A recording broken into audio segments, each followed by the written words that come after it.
Guys, fire away. It seemed pretty spirited out there. A lot of talking back and forth. What did Yeah. it feel like for you?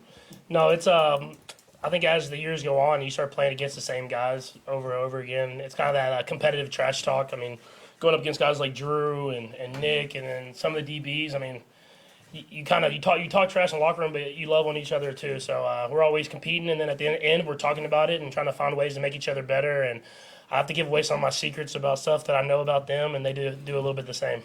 Maybe this is related, but what did you learn about this point of the season last year that was beneficial to kind of, erase what you had done the year before and then really turn the focus to the next year? I mean, every year you have to do that. I think just as I've gotten older and as I've learned more and more, I try to find different ways to tweak certain stuff and trying to push the envelope even more. And I think y'all saw today we try to throw a few more deep passes, get back to the deep game and stuff like that. I think we've done a great job mastering the intermediate short stuff, but we want to get back to having that part of the offense as well. And so coach is really pushing us to push it down the field, and it's hard to do against our defense, but we're trying to make it happen. What did you see from Hollywood Browns, especially on that back end zone grab he made? Yeah, I mean, I've seen it the entire offseason from working in Texas till here, and I remember the first day I told guys like Drew, and I was like, hey, like he's gonna try. He tracks him down the field well, and he can really go. And I think y'all saw it today. I mean, I'm giving him chances downfield. He's making the plays happen, and the more plays he makes, the more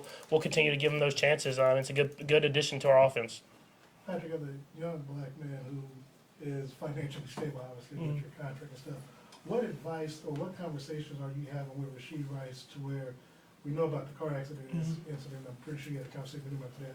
But then to find himself in the situation that he had in the club at 1:30 in the morning, what kind of conversations are you all having with him so he kind of avoids putting himself in a situation like that in the future? Yeah, I think it's not just me. I think it's just trying to do whatever we can to teach him how to learn from his mistakes. I mean, obviously, that was a big mistake, but you have to learn from it, make sure it doesn't happen again, and try to do whatever you can to be the best person you can be in society, not only for yourself, but for the people around you. And I think he is doing that. But right now, we're just going to keep trying to do whatever we can to get him on the right path so that he can be a great football player, obviously, but we want him to be a great person, too. Patrick's been so good about eliminating distractions in the past, but with this offseason, how have you just been kind of telling the team and everybody else, along with yourself, just make sure that you guys focus on football when you're here and try not to make any mistakes going, because it impacts all of us. Yeah, I think guys know. At the same time, I think when you get in the locker room, it's kind of that safe space where everybody can be themselves, and we can worry about football and each other's families and everything like that. And so it's always good to have people here, have people in Kansas City, practicing, like you said, competing, and then it's just about being smart as we can when we're not in the building. And I think the guys understand.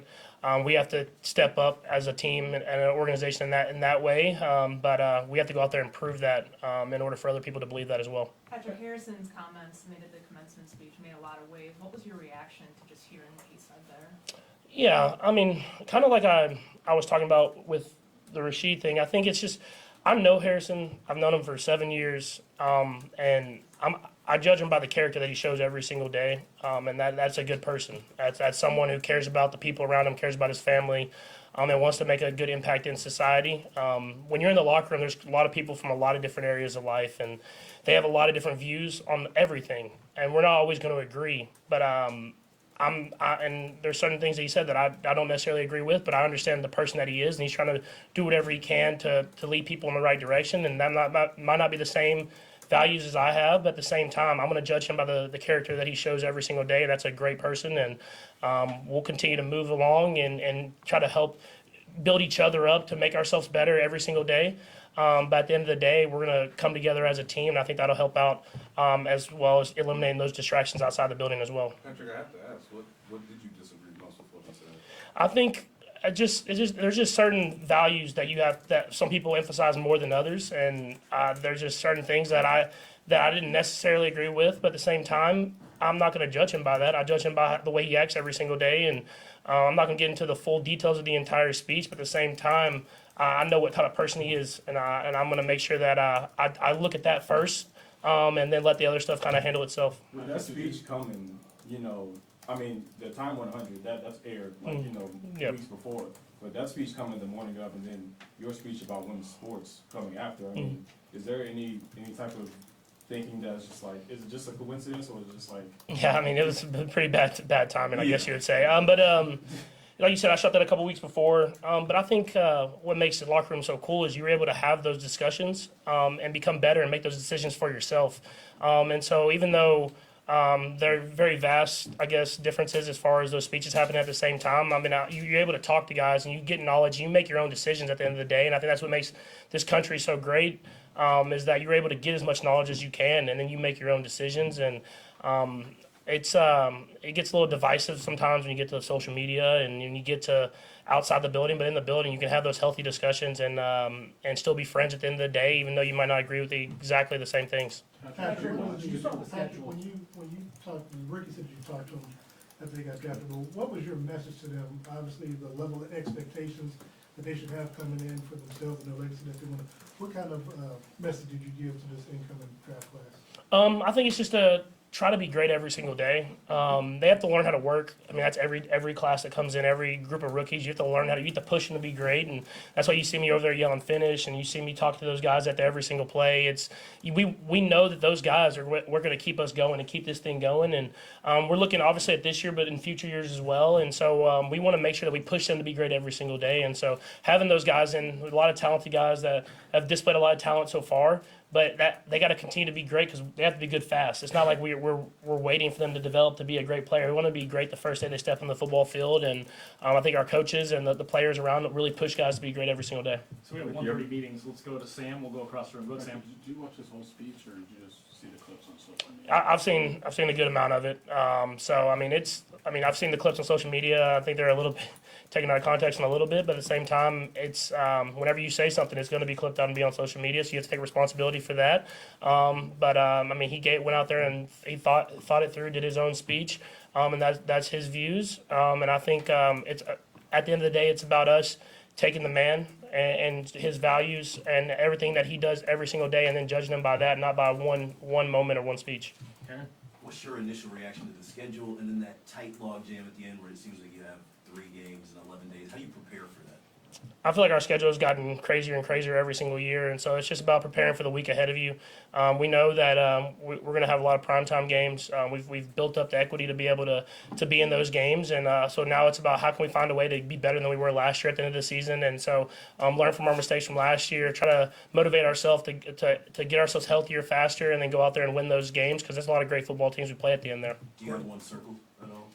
I'm going to try to be better on Christmas because last Christmas was not great. Courtney, go ahead. I know Worthy has the hamstring injury and he'll get a lot of reps at some point, but like, what do you appreciate about his game most, and what are you trying to do right now to make sure he can stay up to speed, even if it's not out there? Yeah, I think you can tell how intelligent he is. He's asking the right questions. I mean, before he had the hamstring thing, he was getting in, he was getting the work in. And sometimes it's tough with those guys coming off combine training, and then they want to prove that what they can do from day one, and such little injuries like that happen. And we're going to be precautionary right now. He probably could get out there if we really wanted him to, but he's sitting there. You can see him. He's sitting right beside the guys, asking all the right questions. And whenever he does get back on the field, I'm excited to get to work with him. We'll last to Matt and Steve. Go, Matt. You talked about Hollywood and Xavier a little bit, but you usually give us a pretty good scouting report on the other new faces too.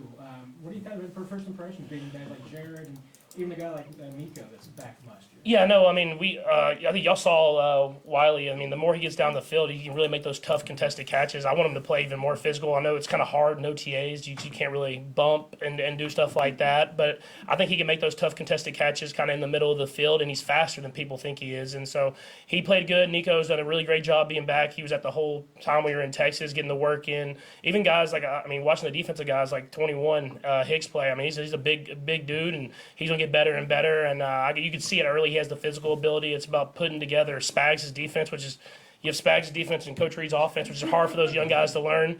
But I think we have a lot of guys that have come in and really showed. I mean, Joseph got the pick on me today, so we got a lot of guys that have come in and shown that they can really compete and be players for us. Steve. You have a pretty diverse portfolio, man. How do you find the time in your off season? Is there someone you go to? I see you sport coffee. Yeah. One, who you talk to about just your business ventures, and then why sport coffee?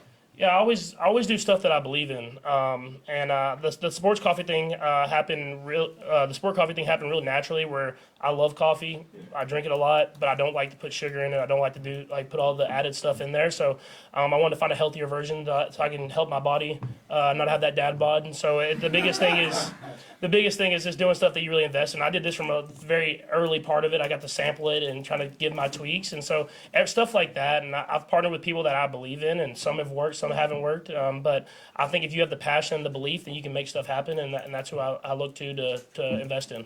Thanks, Patrick. Thank you, Fred.